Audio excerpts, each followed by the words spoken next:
જય શ્રી કૃષ્ણ મિત્રો, કેમ છો? મજામાં ને? તમારું સ્વાગત છે કાઠિયાવાડી અન્નપૂર્ણા કિચનમાં. મેં મારી ચેનલ અત્યાર સુધી લાઈક, શેર અને સબસ્ક્રાઇબ ન કરી હોય તો પ્લીઝ કરી દેજો. તમારા સપોર્ટની જરૂર છે. તો આપણે કોઈ પણ લોટનો ઉપયોગ કર્યા વગર આપણે સિંગ દાણાની આપણે મીઠાઈ બનાવવાના છીએ. હવે આપણે શ્રાવણ મહિનાનો તહેવાર આવી રહ્યા છે, તો આ રીતના આપણે ફરાળમાં ખાઈ શકાય તેવી મીઠાઈ હોય. લાંબા સમય સુધી કંઈ થતું નથી. આવું ને આવે આપણે મીઠાઈ રહેશે ને આપણે કોઈ પણ વ્રત ઉપવાસ હોય તો આપણે ખાઈ શકીએ. આ એટલી મસ્ત મીઠાઈ બને છે. હવે આપણે આ શિંગદાણાને શેકી લેશું એકદમ સરસ. એટલે આપણે આછા આછા શેકવાના છે, એટલે આપણે સરસ શેકાઈ જાય. હવે આને આપણે આછા આછા શેકી લેવાના છે. આપણે આ રીતના શેકાવા દેવાના છે, પોતરી ઉખડી જાય અને આપણે અંદરથી સફેદ નીકળે તે રીતના શેકાવા દેશું. આપણે સરસ શેકાઈ ગયા છે. હવે આને ઠંડા થવા દેશું. ઠંડા થઈ જાય એટલે આપણે છાલ ઉતારીને મિક્સર જારમાં આપણે ક્રશ કરી લેશું. આપણે સરસ પીસાઈ ગયા છે. આ રીતના છાલ ઉતારીને આપણે પીસી લેવાના છે. થોડો થોડો આપણે દરદરો આ રીતના, એકદમ ફાઇન નહીં. દરદરો હશે તો આપણી મીઠાઈ મસ્ત થશે. અને આ મીઠાઈ આપણે સાકર કે ખાંડના ઉપયોગ કર્યા વગર અને ન ઘી કે ન તેલ, એકદમ મસ્ત આપણે કરવાની છે. આપણે આગળની પ્રોસેસ કરીએ તે પહેલા આપણે કોઈ પણ પ્લેટ કે ડીશ જે હોય તેમાં આપણે ઓઇલ ઘી લગાવી લેવાનું છે, એટલે આપણે ફટાફટ ઢાળી શકીએ.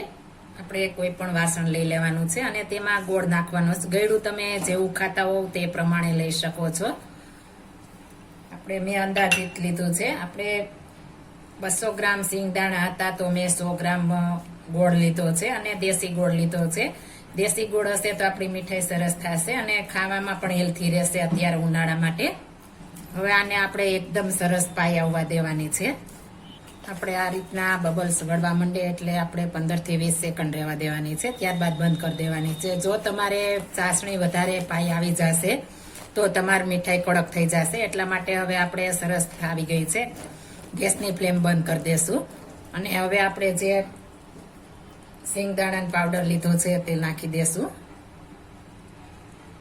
અને ઉપરથી આપણે ગેસની ફ્લેમ પહેલા બંધ કરવાની છે. અને હવે આમાં આપણે મિલ્ક પાવડર નાખી દેશું 2 ચમચી. જો તમારે ન ખાવ હોય તો સ્કીપ કરી શકો છો, પણ મિલ્ક પાવડર હશે એટલે આપણે એકદમ મસ્ત બનશે. અને બંને પહેલા સાથે મિક્સ કરી દેશું અને ત્યારબાદ આપણે ચાસણી સાથે મિક્સ કરી દેશું. એકદમ સરસ આપણે સરસ મિક્સ થઈ ગયું છે. હવે આપણે ફટાફટ જે ગ્રીસ કરેલી આપણે ડીશ છે તેમાં નાખી દેશું. એ ડીશમાં નાખી દેશું બધી. હવે તમારે જેવી જાડી બનાવી હોય તેવી બનાવી શકો છો. મારા ઘરમાં થોડી પાતળી થાય છે એટલે હું પાતળી કરીશ. જો તમારા જાડી ખાતા હોય તો જાડી કરી શકો છો. આમાં આપણે એક પણ ટીપાની જરૂર નહીં પડે અને એકદમ સરસ અને હેલ્ધી એવી આપણે ઉનાળામાં વ્રતમાં કોઈ પણ વ્રતમાં ખાઈ શકીએ તેટલી મસ્ત આપણે બનશે. એકવાર જરૂર આ રીતના ટ્રાય મારજો. તમે બધી મીઠાઈઓ ભૂલી જશો તેટલી મસ્ત આપણે આ મીઠાઈ બને છે. આપણે અત્યારે બહારથી લઈએ તો આ વધારે મોંઘી આવે છે. આપણે ઘરે બનાવી લેશે તો આપણે ઓછા ખર્ચામાં અને હેલ્થી એવી આપણે ઘરે બધી સામગ્રી આપણે ઘરની હોય તો સરસ બને. આ રીતના આપણે હવે ઠંડી થવા દેશું, ત્યારબાદ પીસ પાડીશું. હવે આપણે ઉપરથી કાજુ બદામની કતરણ નાખી દેશું. જો તમે ન ખાતા હો તો સ્કીપ કરી શકો છો અને તમારે કોઈ પણ પસંદગીના હોય તે નાખી શકો છો. આ રીતના આપણે ઉપરથી કતરણ નાખી દેશું.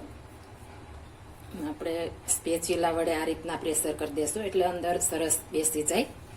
એટલે આપણે પીસ પાડીએ ત્યારે કરે નહીં. આ રીતના આપણે એકદમ સરસ પ્રેશરથી દાબી દેવાનું છે. આપણે સરસ ઠંડી થઈ ગઈ છે. હવે આપણે પીસ પાડી લેશું. આપણે થોડી ઠંડી થાય ત્યારે આપણે પીસ પાડી લેવાના છે એટલે આપણે ફટાફટ પડી જાય. તમે સ્ક્વેરમાં કે ડાયમંડમાં ગમે તેમાં પાડી શકો છો. આપણે એકદમ સરસ અને ખાવાની પણ મજા પડી જાય તેવી આપણે મીઠાઈ તૈયાર થઈ ગઈ છે. તમે જરૂર એકવાર ટ્રાય મારજો. આપણે ગમે ત્યારે ખાઈ શકીએ અને આ લાંબો સમય પણ આપણે ચાલે છે. આપણે કોઈ વ્રત ઉપવાસ આપણે શ્રાવણ મહિનો અત્યારે આવવાનો જ છે તો આપણે આ બનાવીને રાખી હશે તો આપણે લાંબા સમય સુધી ખાઈ શકીએ અને ખાવાની પણ મજા આવે. આપણે 2 બાઈટ ખાઈ લેશું તો આપણને આખો દિવસ એનર્જી રહેશે, તેટલો આપણે હેલ્થી બને છે. જો આ મારી રેસીપી પસંદ આવી હોય તો મારી ચેનલ લાઈક, શેર અને સબસ્ક્રાઇબ કરી દેજો. ફરી મળીશું નવી રેસીપી લઈને. જય Shri Krishna. Thank you for watching guys.